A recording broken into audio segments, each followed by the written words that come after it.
Hello, I'm Logan Crawford. This is NFT Studio 24. Today, we will be interviewing Ovie Faruq, the co-founder of Canary Labs and the artist behind Rektguy and Degenz NFT projects. NFT Studio 24 is a global media platform dedicated to empowering the emerging world of decentralization, blockchain, metaverse, NFT, and crypto by reporting on the latest and most authentic news. We interview various figures to highlight their expertise and contributions to the industry in hopes of conveying the right message to our global audience. Our guest, Ovie Faruq, is also known as OSF. He is a well-known digital artist who has been involved in the NFT Web3 world as an investor for many years. Before joining NFT, he worked in the traditional finance arena, but eventually shifted to the decentralized world to follow his passion for digital art and NFTs. He began his career by launching his first ever NFT project with his partner, Mike Anderson, called Degenz. Degenz is an NFT collection featuring unique characters inspired by crypto meme culture. OSF's latest collection, Rektguy, rose to popularity for its unique yet immersive skeleton-like digital artwork. It is one of the most successful projects that brought recognition to OSF as a very popular artist here in the NFT space. We are thrilled to have OSF with us today as a guest on NFT Studio 24. OSF, thank you so much for joining me here today. Yeah, thank you very much, Logan. It's a pleasure to be here. Thanks for having me. The pleasure is all mine. Let's just give a quick introduction to our viewers. Tell me a little bit more about yourself and your work. Yeah, so as you mentioned, I started out actually as a trader in the traditional finance world. I worked at an investment bank for about 10 years. I spent most of that time in London. I spent 3 years in New York as well. And I stumbled upon the world of crypto and NFTs probably around January, February 2021. So very recently, about 18 months ago. And ever since then, the rest was history. I fell down the rabbit hole. I fell back in love with digital art, both as a collector and as a creator. And I learned a lot about the whole world of crypto and decentralization. And, it just hit many different passions for me. And it was a much more interesting market than traditional finance. So in December 21, at the end of that year, I took the leap of leaving my my day job, which of about 10 years, to enter this world of Web3 full time. Wonderful. It's such a wonderful merging of the artistic world and the finance world. You're really utilizing both sides of your brain when you're engaged in the NFT space and Web3. Yeah, I think that's one of the most remarkable things about it. It's like before NFTs, you had crypto, and it was very much like finance, numbers, like quantitative analytics. And now with the introduction of art and NFTs, it is a hybrid. Like a lot of the reasons why some NFTs move higher are because people like the art, or they like the memes, they like the vibes of the piece. It's things that you can't necessarily quantify. But of course, with everything being on chain, there's a ton of data, there's a ton of numbers. You can get a number of buyers, sellers, listings, delistings, and all this kind of stuff. And so it is an interesting intersection between the left side and the right side of your brain, if you like, which I think is quite fascinating. And it's definitely one of the few industries where you can draw on both skill sets, I think, to try and make some success. Absolutely. And you're right there as this world is evolving, which is extremely exciting. Now, since you're the co-founder of Canary Labs with 2 successful NFT projects, briefly tell us about your company. Yeah, so Canary Labs, we founded that company very recently, actually. It was a couple of months ago, but we started with our original collection, which was Degenz. The intention for that was meant to be like a profile picture, comic book style kind of thing.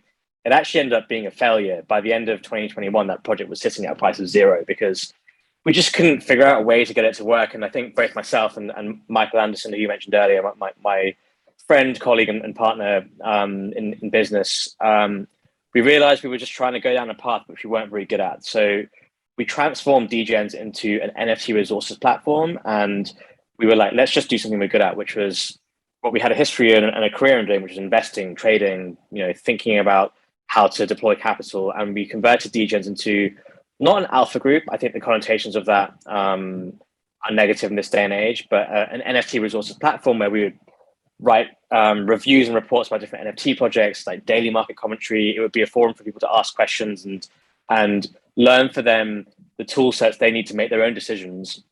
And that ended up being way more successful and popular than we realized and we gave it credit for at the time. And so that's what we transformed that into. That then streams up into Canary Labs, which is the two of us, and we'll utilize devs, like we use my brother to do Rektguy. We'll draw on different resources, but that will be like the top company which will start producing various different things. So Degenz was the first thing we produced last year. It was actually in July last year, so about a year ago. And Rektguy was the second thing we produced, which was actually kind of like started out as an extension of my art, but we saw it as a bigger opportunity, and we launched that in May 22. And those two projects basically stream up in Canary Labs. Awesome. Now, moving on to your career as an NFT creator, in a recent interview, you mentioned that Bored Ape Yacht Club brought you into the NFT space as an investor. Later, you dropped your own NFT collection called Degenz. What motivated you to become an NFT artist, and what meaning does Degenz hold for you as your first project? Yeah, so with Degenz, it wasn't actually something that I did the art for. We had an artist join our team to do the art for that. But I wanted to get involved in the creation side of things because I thought it was interesting. I thought it was, the idea of that was like, let's find a way to celebrate crypto and meme culture and create a project that's fun, that people can display profile pictures that they can kind of relate to or find themselves in. That was the idea of that project. So it wasn't something that I did the art for. At this point in time, I didn't really see myself as being an artist in the space or creating artistically.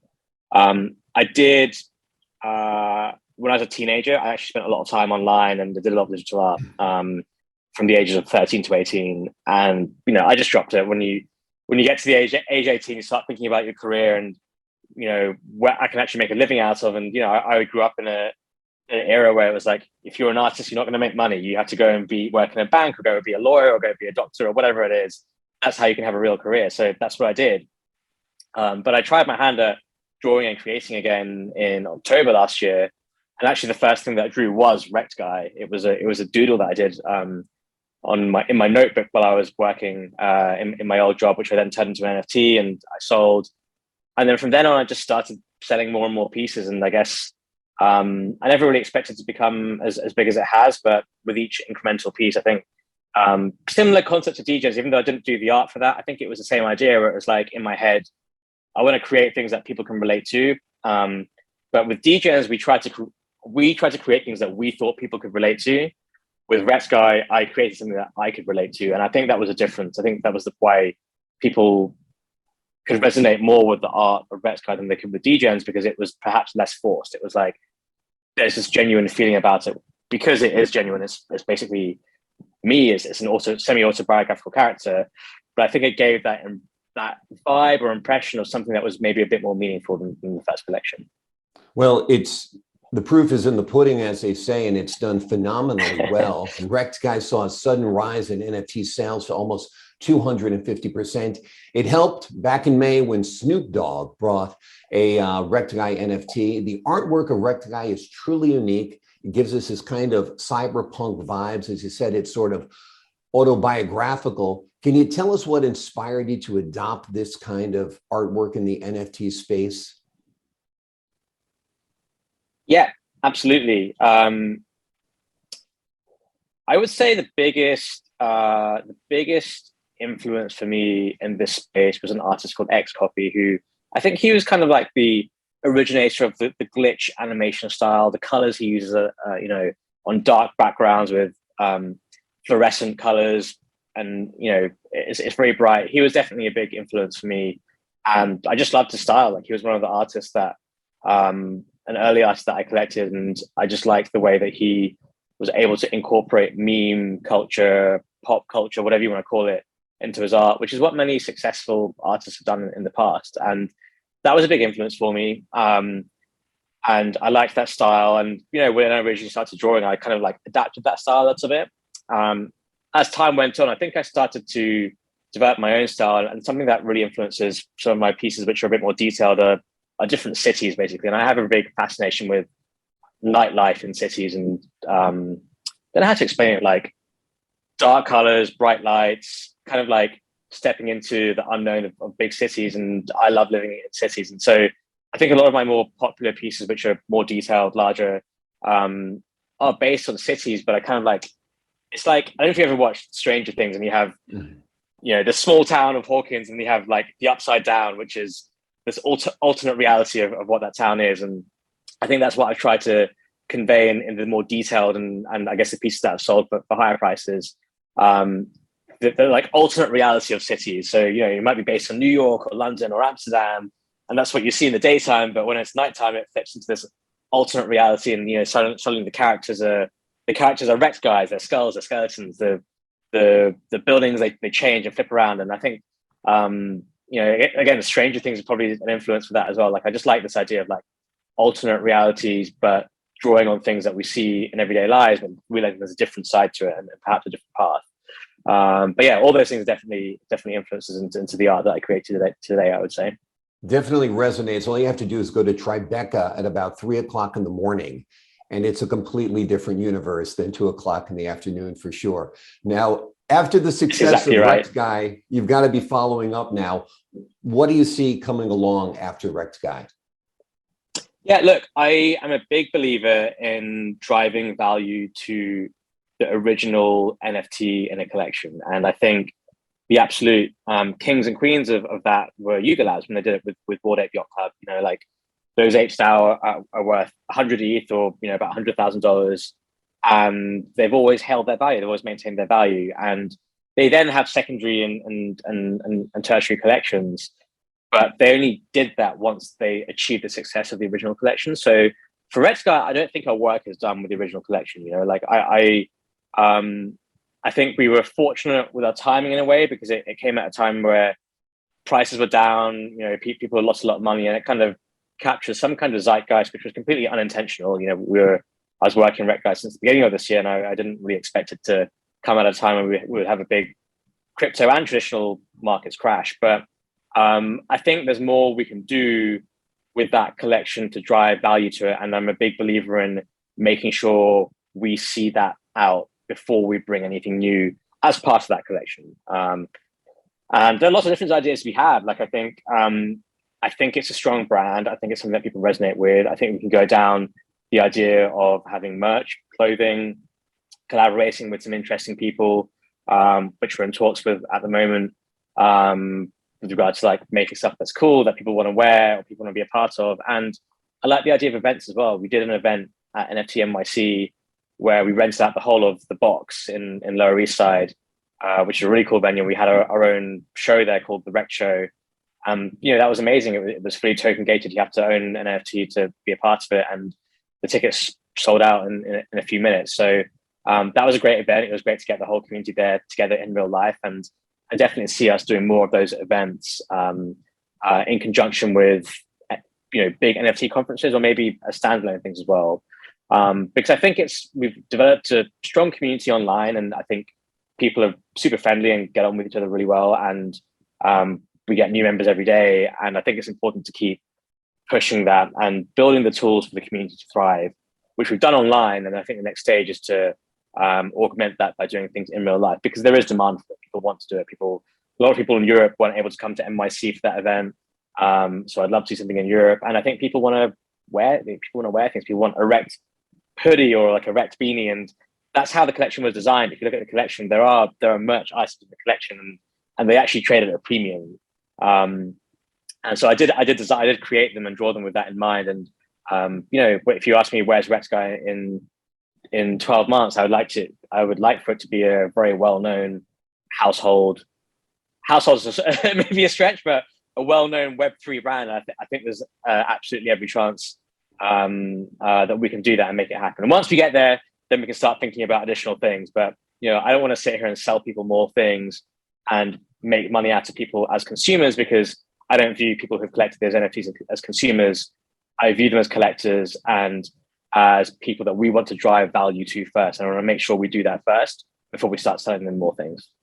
Absolutely. So you've kind of addressed your short-term goals, which is to make Rektguy a ubiquitous figure in at least popular culture, which would be very, very ambitious. But it looks like it's getting there, particularly as the metaverse and real world kind of merge in places like New York and all over the planet. Tell me a little bit about your long-term goals for Canary Labs. Yeah, so for Canary Labs, we have a lot of different arms of it right now. So we have the two projects we've created. We want to create more projects. We want to do them in conjunction with up and coming artists. And I think one thing that artists find very difficult in this space, and one thing that is also very important, is managing communities. And it's frustrating. Like, you can create a collection of 10,000 items, you can create a Discord and have a Twitter community, and then everyone's making demands, everyone expects you to do what's next, and it's actually very difficult and very daunting to sit there and manage thousands of people every day. So I think what we're going to do with Degenz, and Degenz is converted to something called Degenz Access Pass.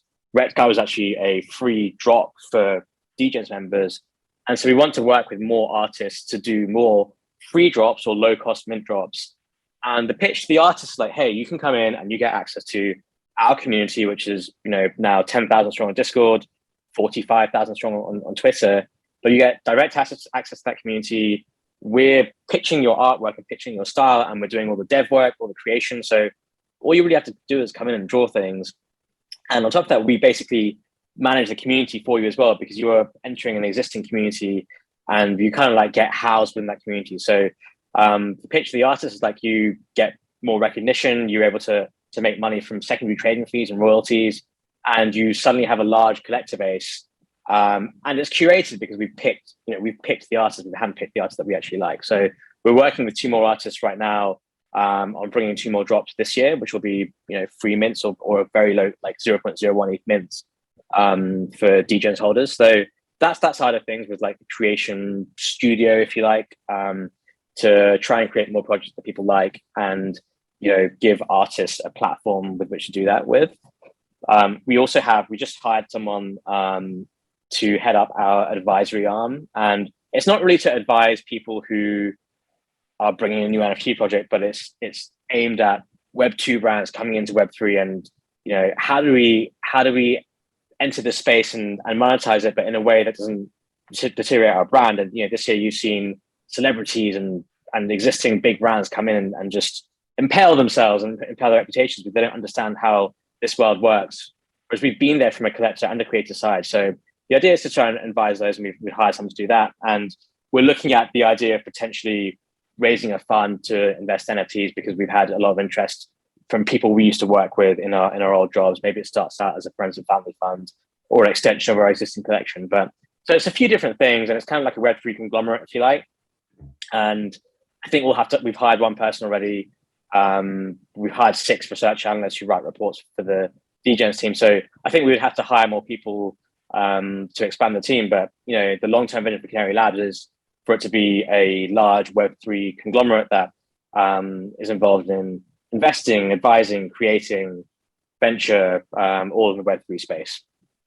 Let me ask you, as an inspiring entrepreneur in the NFT space, what message would you like to give to our viewers, Web3 developers, stakeholders, and aspiring NFT artists?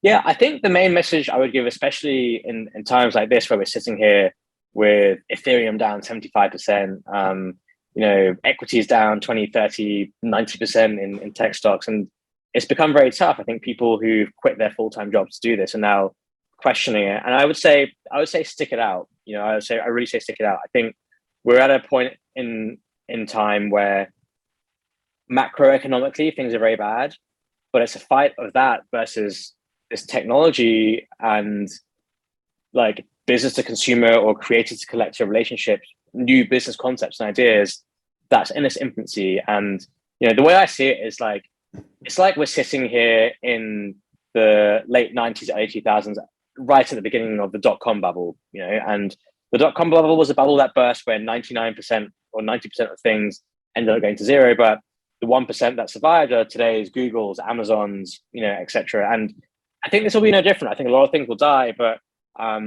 it's not difficult to find yourself in the top 1% or top 10% of ventures or collections or whatever it is, investing.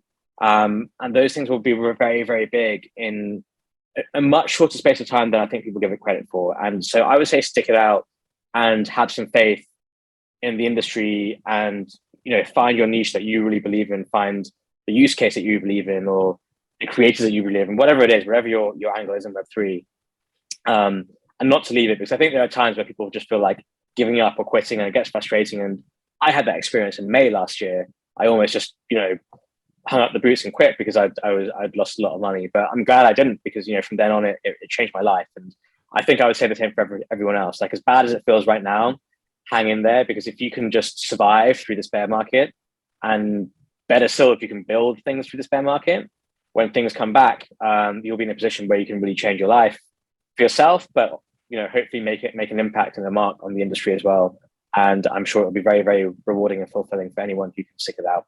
So that's the message I would give to people. It's an inspiring message, because when markets turn down, there are also markets of opportunity, whether it's traditional markets or decentralized markets. So people need to start looking at the bear market like that. And I think that's pretty much what you said. Let's get into our rapid fire questions.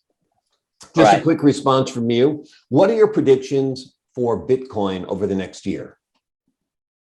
I would say in the next 12 months, I actually expect Bitcoin to be higher. I would expect it to get back to 30 or 40,000. I think everyone's too scared. Everyone's worried. And I think the worst case scenario is priced in right now. And I think in 12 months' time, we'll be in a position where central banks will start lowering rates. The economy will be in a recession, but Bitcoin will start moving higher on future expectations. Sounds great. Ethereum, what do you think it'll cost in 2024?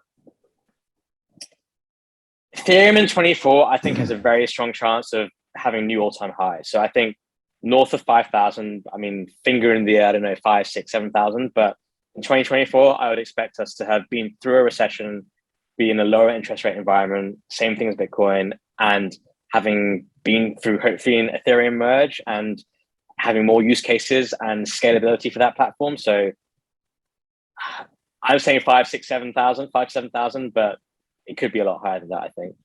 What altcoins do you think will be giving the best points during this bear market? I think you want to focus on things that have been in existence for a long time and have a real use case. My favorite altcoin is Rare, which is super rare, the high-end art platform, which has been in existence since 2017. So it's been around for 5 years. It's the only high-end art platform in the space. All crypto NFT OGs, those guys know what they're doing. And, I think that has a very obvious use case by a team that's been around for a long time. And it's something I think is very interesting, down 95% on the year, whatever it is. When do you think people will finally understand the purpose of NFTs? I think within 24 months, I would say 75%, at least 3/4 of the average person, the layman, will understand NFTs and the use case. I think it's going to happen a lot faster than people think. Will the utilities of NFTs change in the coming years? Yes. NFTs will, right now, people understand art, collectibles, maybe online gaming, whatever.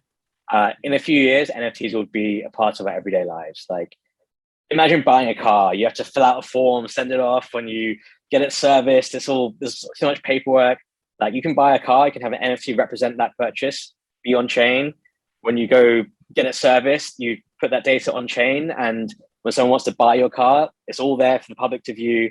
There's no selling lemons or anything like that. That's just one example of the use case. And it could be for houses, it could be for passports, it could be for anything. And we will see in our lifetimes NFTs as part of our everyday lives. It may not be in Ethereum, it could be in other chains, but that concept and technology will be huge. I think it will be a large part of our everyday lives.